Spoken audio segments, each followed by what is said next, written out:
Welcome back to Living with a Classic, and I have something really special today. You know, here on the channel, I love V12s, especially love getting V12s going that have been sitting for a long time. We've had some that have been sitting for a really long time. Like, we've had one for 22 years, I think, one for 18, a couple for, up to really close to 30, a couple that, this beats everything. If we can get this going, that's pretty amazing. It's been sitting since 1982, so that is 42 years this thing hasn't run. It is a Daimler Double Six Coupe, which is the rarest of the rare of the coupes. It's pretty rough, but the owner wants to have it restored, and well, he wants some help with just removing the engine, all of that, and then it's going to a different body shop and they're doing all of that. But he just wants an assessment of the engine, get that thing fired up. So let's do that today. Let's see if we can get this thing running, or it might not be today, but let's start today at least. See if we can get it running. And I've already sort of warned him, if we can't, we'll probably have to look for a replacement engine just because how long it's been sitting. It's either going to be good or it's not. It's low mileage at least. But let's do a little bit of a walk around. Then we need to get underneath. I think we'll start by just getting something on the crank, see if it even wants to turn. If we get the slightest bit of movement, we will get the plugs out, put oil and stuff down the cylinders. If not, we'll mix up some of that, acetone and ATF, get that down the cylinders and go from there. These are not the easiest engines though to have things sitting in there, because the combustion chamber is in the pistons on these early ones. There's a big dome, so a little bit of a pain there, but let's do a walk around and let's see if we can get this thing to run for the first time in 42 years. So it is a Daimler Double Six Coupe. Believe it is a 76 based on the transmission, but maybe I can find that out. It's been sitting since 1982 at 33,000 miles on it. So it wasn't very old when it was brought off the road. It wasn't brought off the road because of running issues that we're aware of, and it was in a leaky shed. So that's the unfortunate thing. It has rusted in weird places. So if this car had been running and driving and things, you would expect it to rot out in here and up back there and all of this to be gone. But it has rusted from the top. So this is gone. However, my friend Dan, who did my XGS and things, he says this is not going to be an issue for me. It's going to cut out everything from there and make this thing good again. And I'm going to be very impressed when I see that, of course. But like I said, I promised the guy that, if it gets it all welded up and if it's all painted, yes, I'll put it back together. Especially since we have a parts car for it. It's a 4-door, which is pretty good. It's rusty in some places, but not where this thing needs parts. So that's really good. And doesn't have an engine or anything, but has some other things. It has everything we need also because he wants to convert it to left-hand drive and all of this. So massive project and all of that, but step one is to see if we can get it running. It's been at another body shop, that's why it is taken apart, but something happened there with it, and long story, he removed it from that body shop, which I think was a good idea, and now it's taken to another one. So sills cut off on this side, new ones in the car, so it's started to be replaced and spare metal in a couple places, but other than that, it is complete, and he has 2 of pretty much everything. So I'm just happy I'm not doing any of this rust stuff on there. I just want to see if this V12 runs. The only thing I've done is a couple things. Well, let's say 3 things. 1, I've told the owner, if we can't get this thing running, it is more economical for us to find another engine and maybe put in an HE from a donor car and just go with that. Because these early injected cars, everything adds up. Map sensor, the only ones that rebuild them at the moment are Bosch Classic, and that is 800 euros plus shipment plus VAT. So over 1,000 euros there. All these parts are really hard to get a hold of. I have spares for all this, but since I have 2 cars that run the system, I'm not really willing to get rid of them.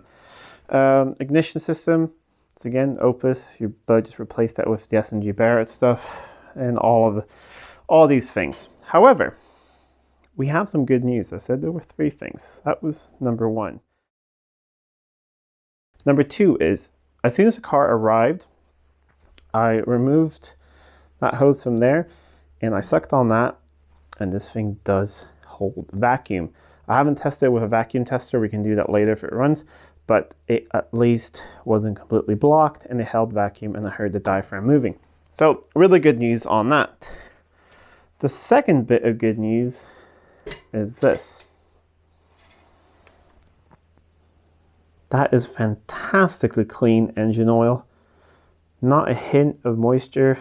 Doesn't smell bad or anything. That looks really, really good. I said I think this is a 76 based on the transmission. Still has the Borg Warner. 77, they got the GM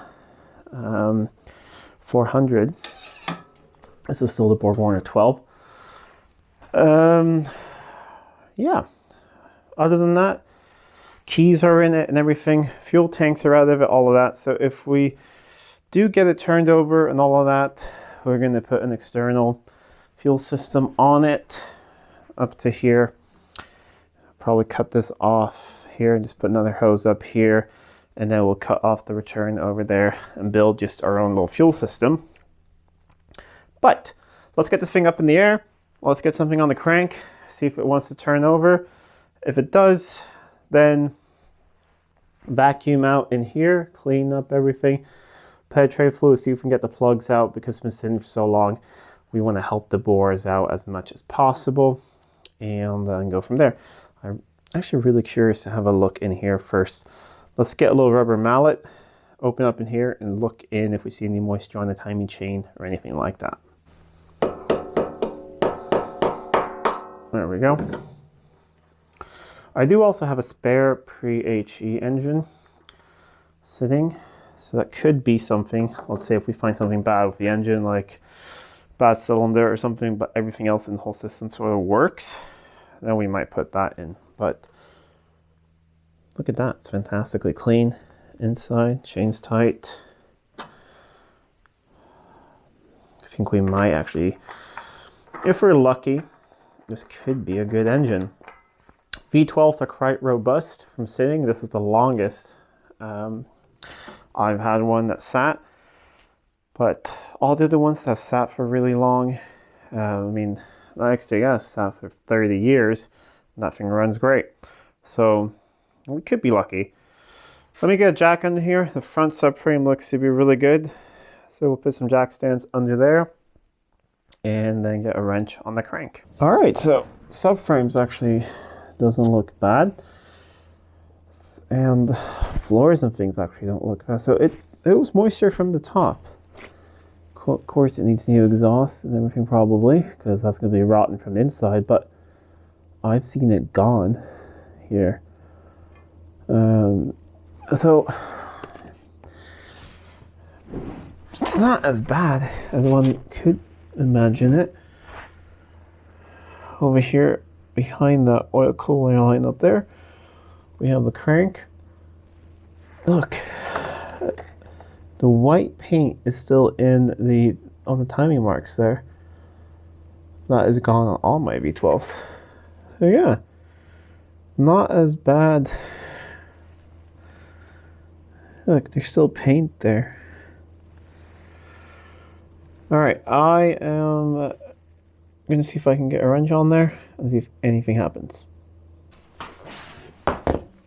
Okay, I have a wrench on there. It's 7/8 if you're wondering, on all V12s.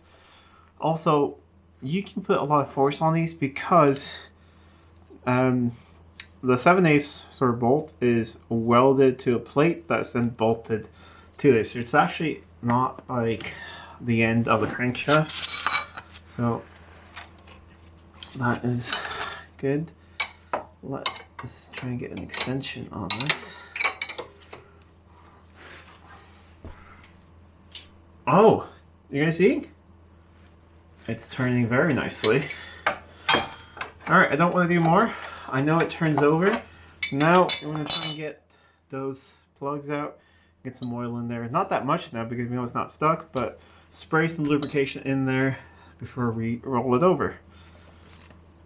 But that's really good news.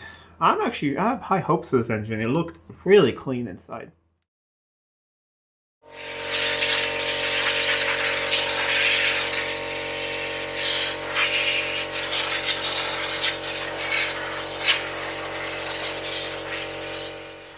Alright, so to get to the plugs, it's easiest to actually get into the distributor cap as well, because I do want to see how loose and everything that is as well. So you have a T here, which is the one I took off yesterday, and checked that I could suck in that. We'll put a vacuum gauge on that later and see. That's to the MAF sensor up there. I have a feeling this thing was serviced right when it was put away. So if you're lucky, this thing was serviced by someone who knew what they were doing, and there might be anti-seize on the plugs. If so, then maybe they will come out pretty easily. There is also one thing that we do not know. The guy bought the car sight unseen pretty much on eBay, and in the ad it said some things that ended up not being true and some things that were true. One of the things it said is that many years ago they've had it running. Don't know if I believe that or not. We'll see when we pull all this out. Getting most of these out here, then we'll get the cap off and remove all that out of the way. But it's not looking too corroded or anything. It's definitely original. These are the 70s style plug wires. So they are correct for pre-HE, or early ones at least. This is the only tool that you ever need to get plug wires off in a V12. It's commonly called like a fuel hose pliers, and they're great because otherwise you're never really going to get the wires on again. Okay, I'll get all this off. We'll get the cap off, and I'll bring you guys in for a closer look. And then they look like Bosch plugs, and then we'll have a feel for one of the plugs. And if they feel really tight, we'll let them all marinate, and then I'll come out later tonight and we'll try to get them out. There we go. That is also a really, really old cap, original, because they have this red stuff inside here, which the later ones don't. It's a paint coating. This usually actually falls off and cracks and goes all into distributors. So it's the first one I've seen that's clean like that. That's really impressive. That is definitely 30,000 miles. Might be the original one.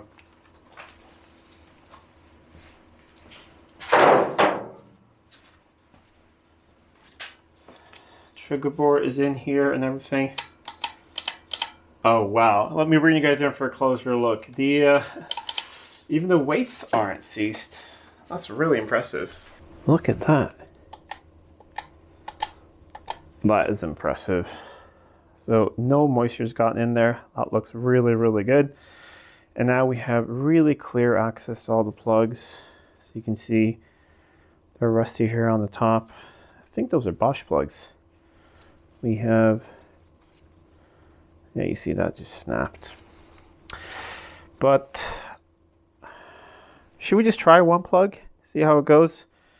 And if not, we will spray them all down and let them sit and marinate a bit. Let us see.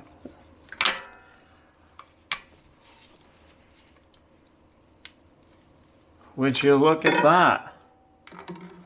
Someone actually not over tightening the plugs on a V12? This must have been just dealer service. This is amazing.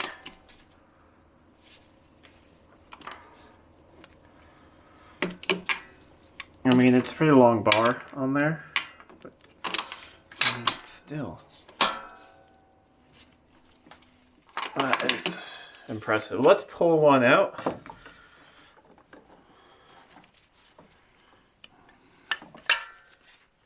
Well, I'll actually shoot a little bit more air down there before we do that.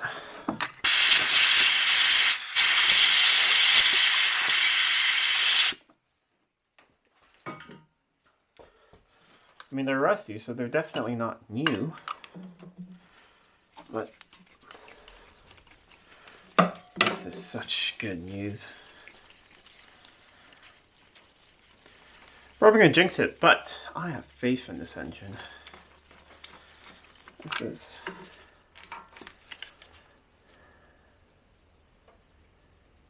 not a hint of moisture, and it was running perfectly, pretty much. They're Bosch, really old Bosch plugs. Okay, so I'm just gonna thread it in just like a turn, just because when we blow stuff around, I don't want to get that in any of the cylinders. Oh.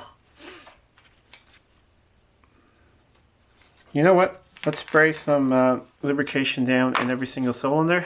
Now when I take it out, then we'll let this thing sit for a bit. I'll go grab lunch, and when we come back, we'll try and bar it over 2 revolutions, and after that, you know, connect up a battery, do a couple more things. This is going really well. All 12 plugs are out. They're all even. They've all been firing really evenly. None of them have moisture on them or anything like that, which is pretty common on these V12s because, yeah, especially now, exhaust is not rotted out, so moisture can't really creep all that way up here, and for all the butterflies, everything's closed, so that's good. This is just spray lubricant. I don't think we're gonna need much, but we're gonna give each of the cylinders just a little bit, and then I'm gonna go grab lunch, and then we'll try and roll it over.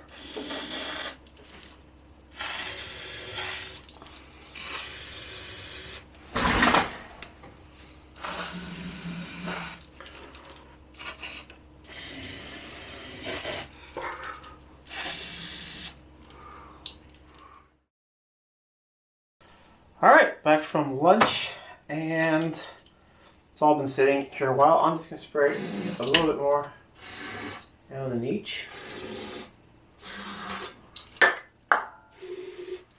As you remember, it's not stuck, but this will just help a little bit.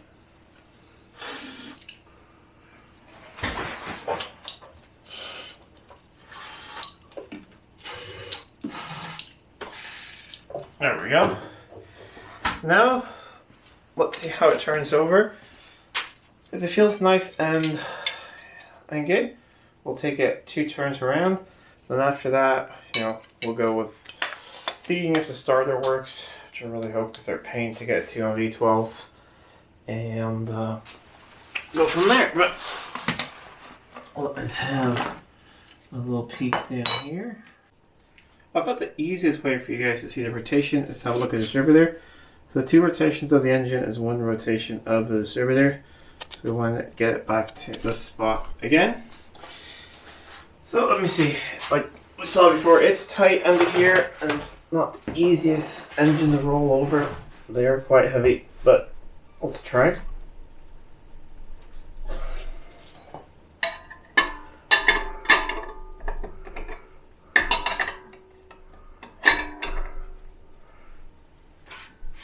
There we go. That is as far as we'll get on first. So let's reposition everything.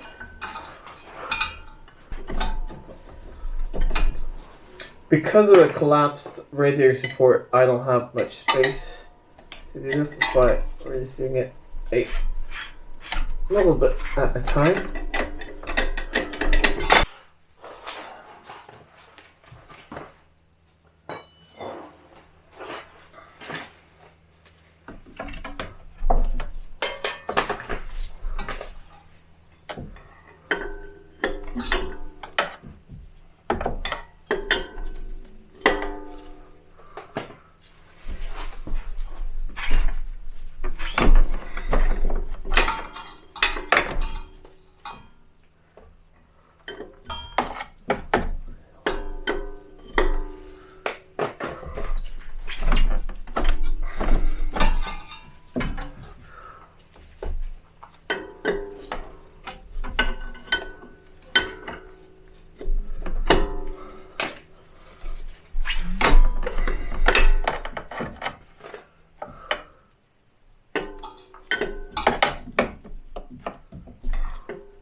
There we go.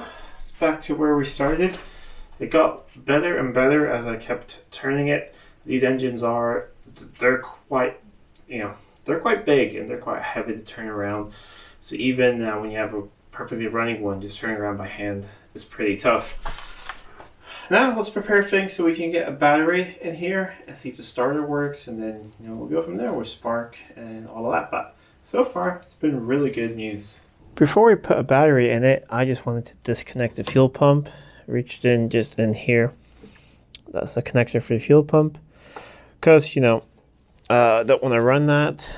Also, we're going to definitely replace that, and there are no fuel tanks in it or anything like that. So now we're pretty much ready to put a battery in it. It has both battery cables. We'll see how that ground is. We might need to go and clean that up. But let me go grab a battery. We'll put that in. We'll also grab a massive fire extinguisher. And we'll put power to this thing and see what wakes up. Hopefully it has some instruments. Hopefully ECU works. And hopefully it wants to crank over. Let's see, this one is technically probably a tiny bit too big, but since we have all the rust holes here, I think it should be fine.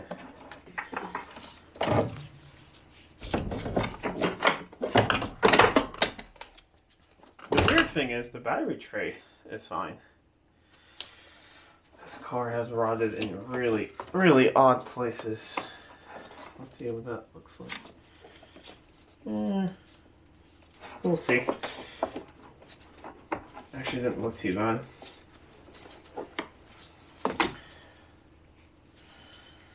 Same goes with that one.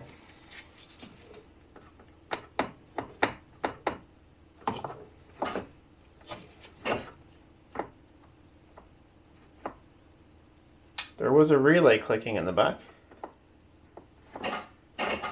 Yeah.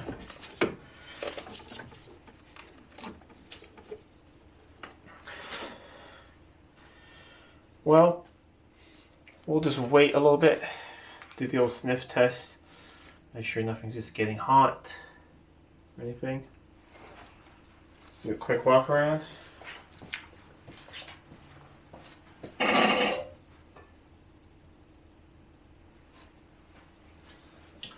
think the clicking in the back is for something for an electric aerial or something. Other than that, it seems fine. Let's turn the key, see what happens, see if we have any dash lights or anything.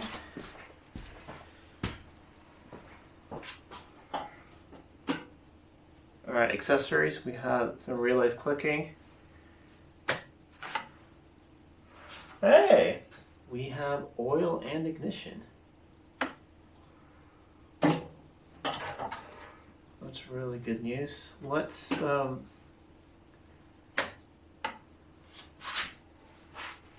we bump starter? No way.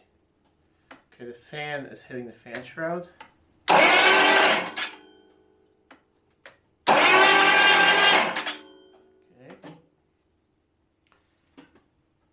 I'm going to leave it in the on position for a bit. I want to see if any of the instruments wake up. Let me grab you guys and I'll show you what it looks like. Okay, so voltage has moved up.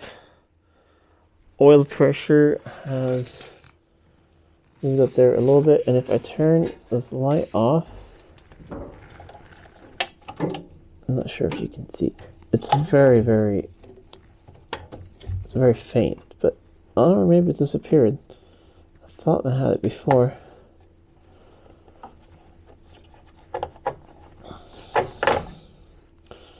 Yeah, it's gone away. Alright, we did have oil pressure light and we did have the ignition light.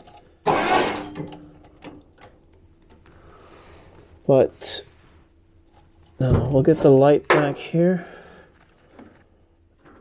Let's crank it over and see if we can build any oil pressure.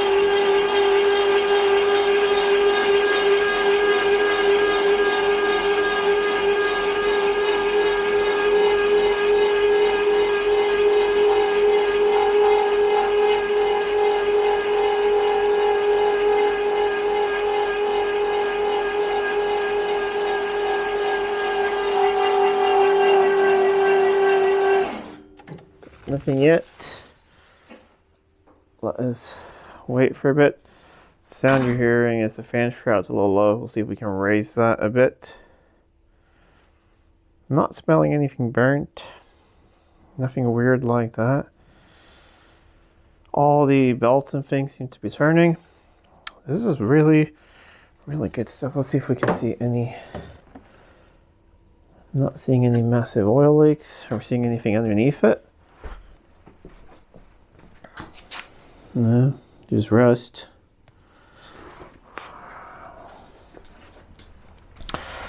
Let's give that just another shot, see what happens. I mean, it could be that nothing works with the gauges and things.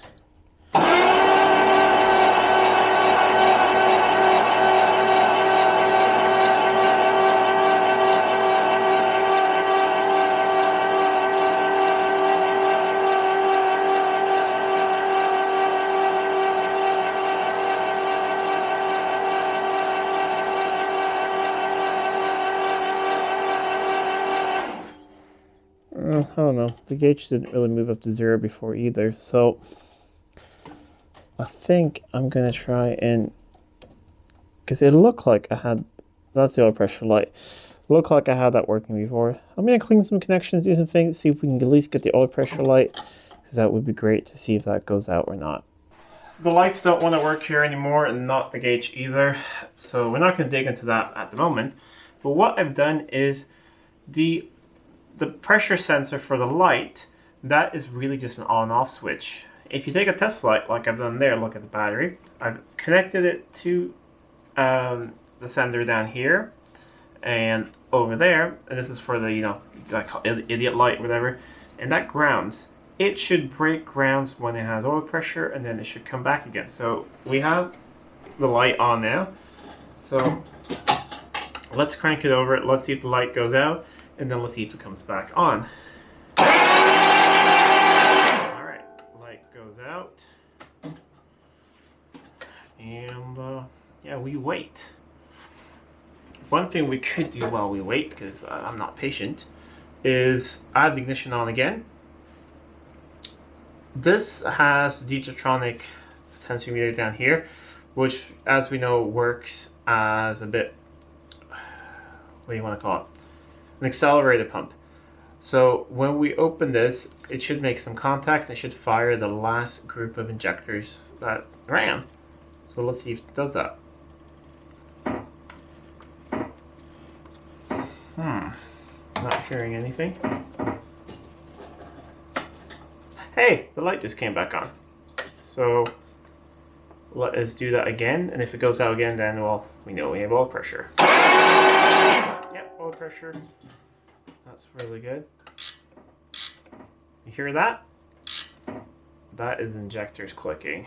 Let's see if we get more injectors on another position. Yeah, and that's another group of injectors. So that's really good. We have at least some injectors working. This is looking really good. So we will need an external fuel system, of course. We can rig that up a little bit later, but we can keep that there so we can check for oil pressure when it starts up. Now, I think I'll put part of the ignition system back together, and then we'll see if we have spark, which I really hope we do. If that's it, and hopefully the injector is actually open, we'll just add fuel, and this thing should run.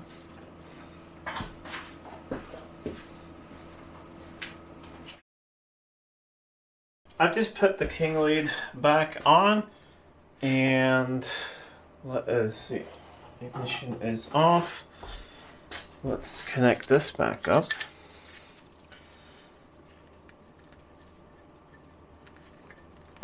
There we go, and we will set that back down there. Okay, and then I've jammed it up here, so it should arc out on a fuel rail, which is no problem because there's no fuel in there. Let's see if it does that. Oh yes! I'll bring you guys in for a closer look because that was really strong spark.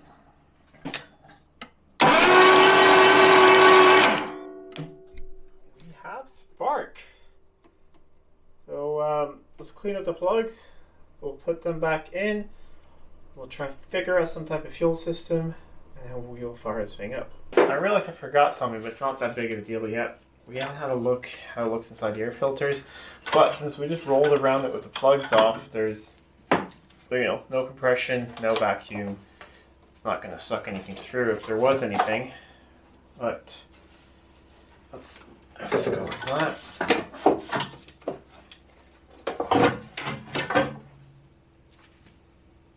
Well, it's a clean air filter, relatively, and nothing's gotten in there. Just a bit oil residue, that's normal because the PCV is on this side.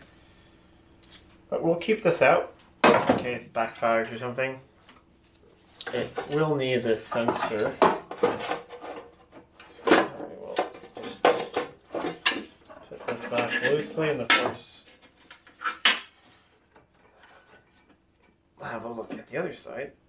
So far, I'm pretty impressed by this engine. Just the length of time it's been sitting. Just everything sort of comes to life. Yeah, so we don't have any instruments or anything, but the interior is good, so something could just be disconnected. I haven't really put any time on to look at that. But, you know, the ignition works right away. We have low pressure, it turns over, the starter works. It's not stuck. I mean, this is a lot better. It's the same and nice and clean in there. So take those out. That is just in case we have like a massive backfire. Even though when you get the correct air filter for V12, they have these plates to stop that. But still, we'll keep these off for now. Now I'll clean up the plugs and just put those back in. We're going to see what we're going to do about this. It's not going to sit on there perfectly because of the snap bolts, and I will not be able to get those out in place. So I think zip ties or something, just try and get that on for now. And we're going to do a standalone fuel system. This thing has a return. So we'll hook up the feed to here, and the return goes down there. So we'll cut that off and loop that out, so otherwise we're just going to keep sending fuel back to the tanks, which are not there. But I'll do a little bit of that prepare, and then we'll get ready to see if the injectors want to fire, see if anything happens, see if we have compression, and just go from there. But I'm going to give it, I'm 90% confident this thing's going to go. So that's pretty high for a car, a V12 that's been sitting for 42 years. I've just been cleaning off all the plugs like this with the wire brush. They'll look really good, but we're going to give this every fighting chance to start, and then just quick rinse with brake clean, and we'll put them back in. Of course, if this thing runs and everything, when the engine is removed, we're going to have a look at everything, and of course it will get new plugs, gaskets and things, but I want to see if it's any good. And like I said, you never tighten spark plugs very tight. That's it. Then you will get them out again. Perfect. Now I'm going to put this back on. The ignition module over here. Hook up the map sensor again. Then I'm going to remove this fuel hose here, the one over there, and I'll go and get some fuel hose and rig up an external fuel system with a pump. All we need is a pump and a can and a return, because we have the fuel pressure regulators here. They're probably a little bad, but should be enough to get it going.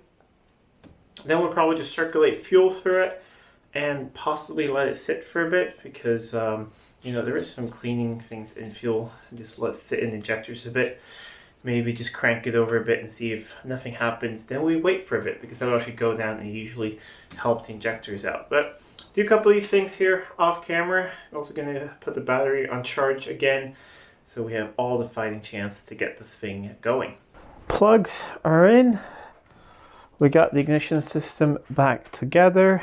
I have plumbed up a fuel system. So here is the feed. We got some premium fuel in there. We got a fuel pump, going up there, and then we have a return going over there.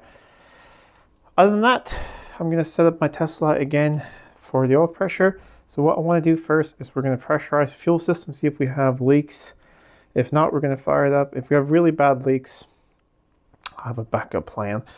But let's put some fuel in it, see how bad everything leaks. Hopefully some injectors will fire. Otherwise, we'll let it sit and soak for a bit. Step one, massive fire extinguisher. And the good thing is we can put fuel to it now without having even the battery connected to the car. So we will just connect this up.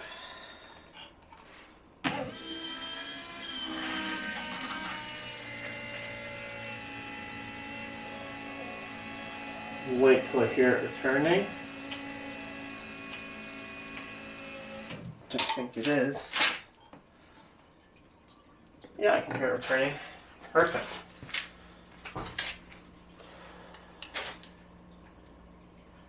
I'm just watching for fuel leaks.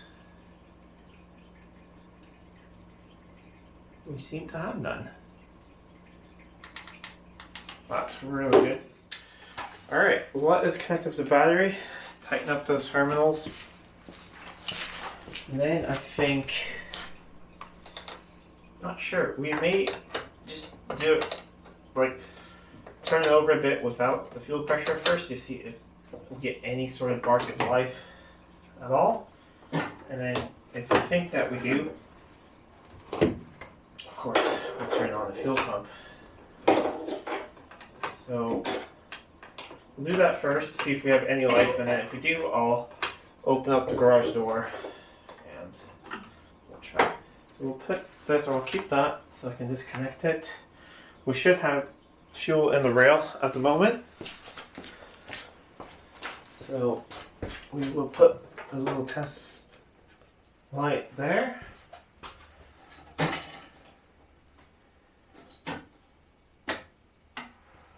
Now the injector should click.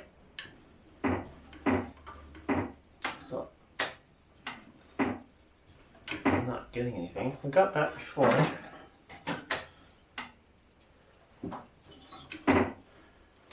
Weird. Alright, but let's try it anyways. Here's the first crank with fuel in 42 years. We are in park. Here we go.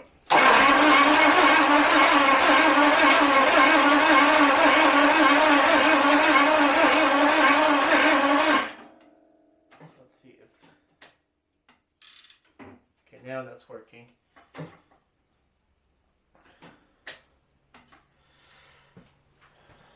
We'll open up the garage door because I think I heard a little bit of it sort of trying to hit. We'll put fuel to it and we'll see what happens.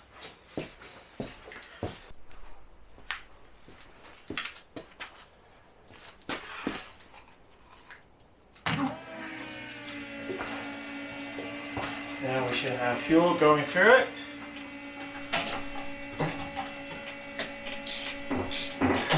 Injectors are clicking this time. No way.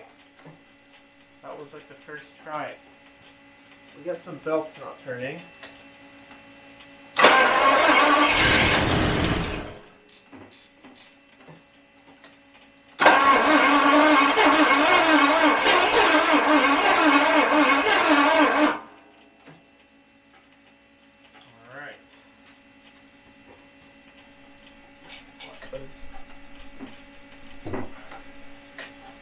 I wonder if we have intermittent injectors.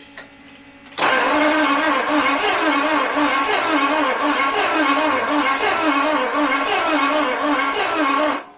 hearing them now.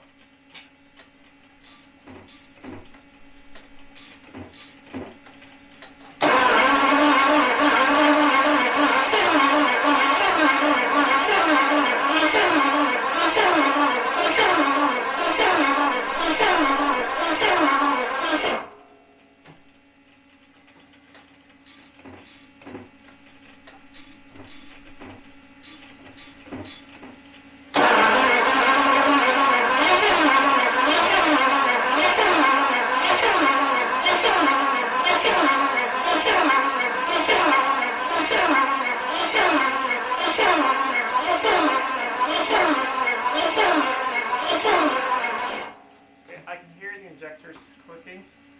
I think we're going through a similar thing that we did with the XJS, we did a while back, where I think they're a little bit clogged. So we'll let it sit for a little bit, soak with fuel, turn off my fuel pump. But we did have a little bit of life. It cost us life 2 times or so.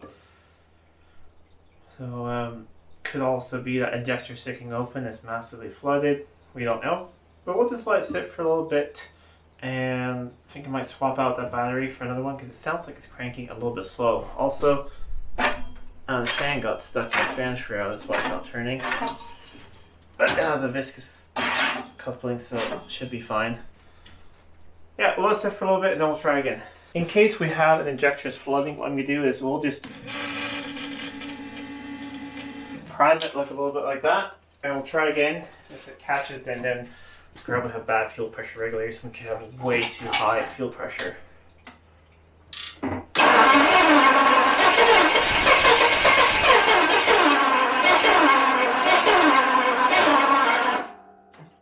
Really almost wants to.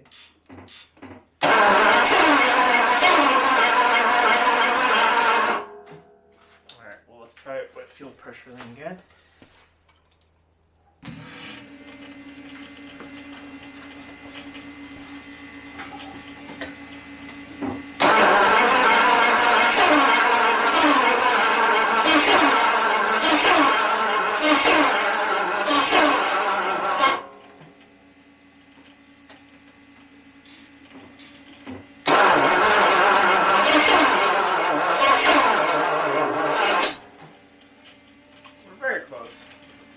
Swap out the battery. Not completely sure how charged that one is, but we'll give it a shot. Otherwise, we'll take a little bit of a break and charge up the battery.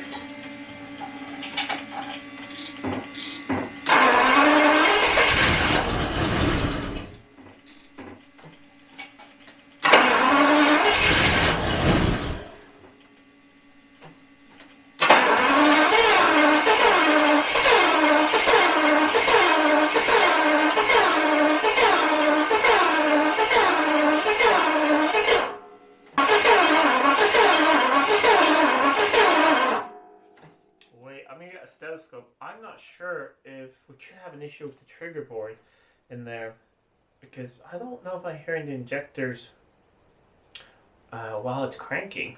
So maybe it's just firing off the cold start injectors. Let me get a stethoscope and we'll have a listen to that.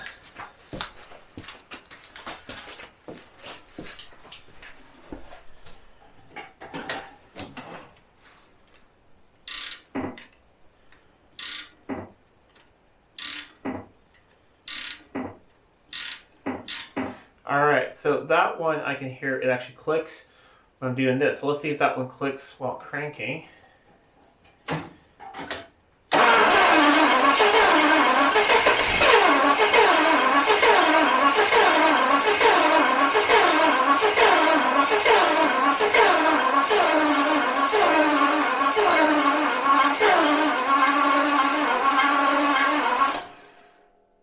think that's the issue.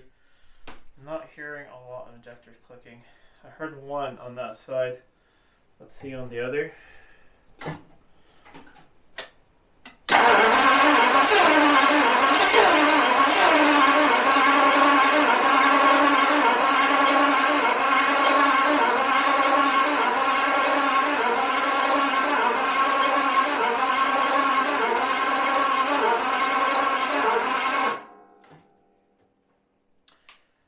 Seems to be it. So it's probably just firing off the cold start injectors, and that's why it quits right away.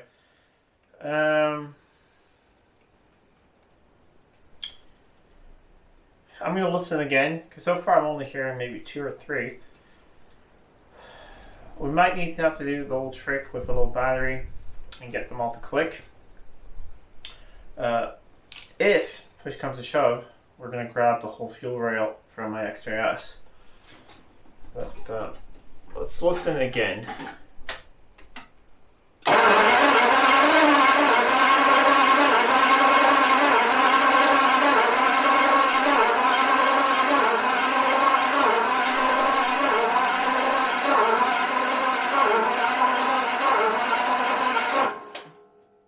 We got 2 injectors on that side.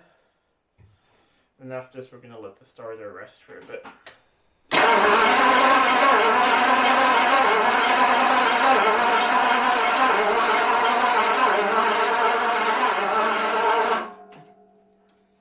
Yeah, about 2 on each side.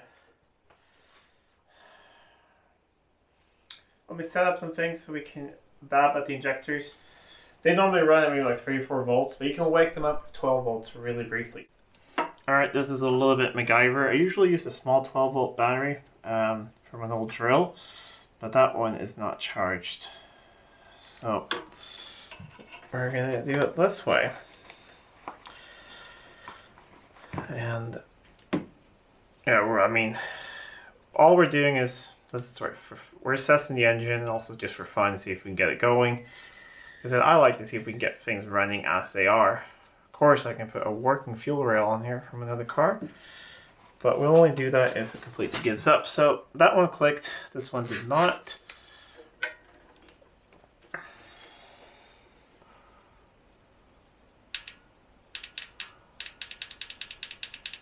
That one clicks.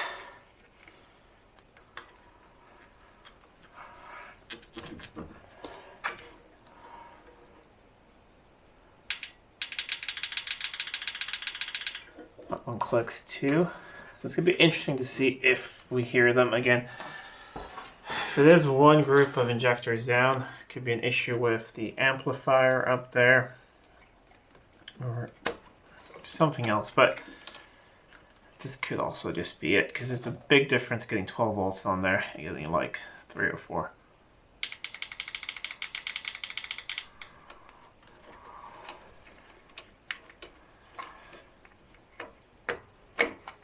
So we'll do this bank. That one clicked. That one did not. That one's really hard to get to at the moment. We'll pull this off. We've done a couple of those. So we'll crank it over again. This time I'll listen again and see if I can hear anything. Hopefully that is the case. Just loosely connect up the battery again.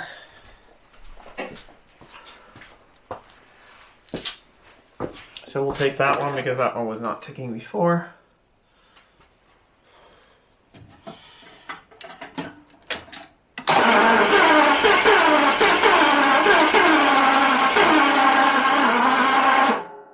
Yeah, they're all ticking now. Alright, let me do the rest of them, then we'll hook up fuel. I think this thing's going to run. Just some really stuck injectors. This side, I got them all to click. That side, we have these 2 injectors, don't want to. Not that big of a deal. They're going to go and be flow tested anything later and have a little, you can soak them in ultrasonic cleaner and then dip them and usually get them going. But 10 cylinders is good enough. So got the battery hooked up again. I'll hook up that and hopefully this time we have some life. But that's a good little trick. Usually I use like a much smaller battery, of course, but like I said, that didn't hold charge, and I'm impatient right now. I just want to see if we can get this thing going. It's almost dark. It's snowing outside. Doors open, nice and cold. But we want to hear this V12 run. Also, it makes sense why we didn't have the injector firing every single time with this, because then, if it was on a group with injectors not working, that's why. Now we have loud injectors. And here we go.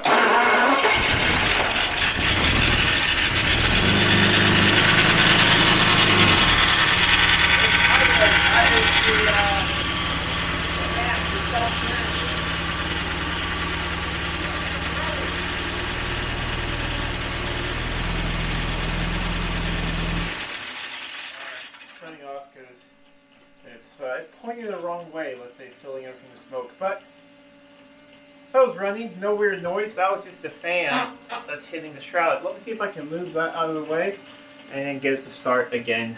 And we can really listen to and see how it runs.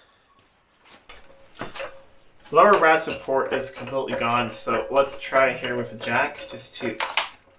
Oh, that doesn't sound good. But now the fan's free. Let's try this again. We're missing the back bit of the exhaust, that's probably why it's a little loud.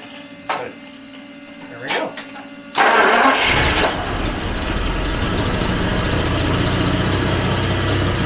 Look at that green ride.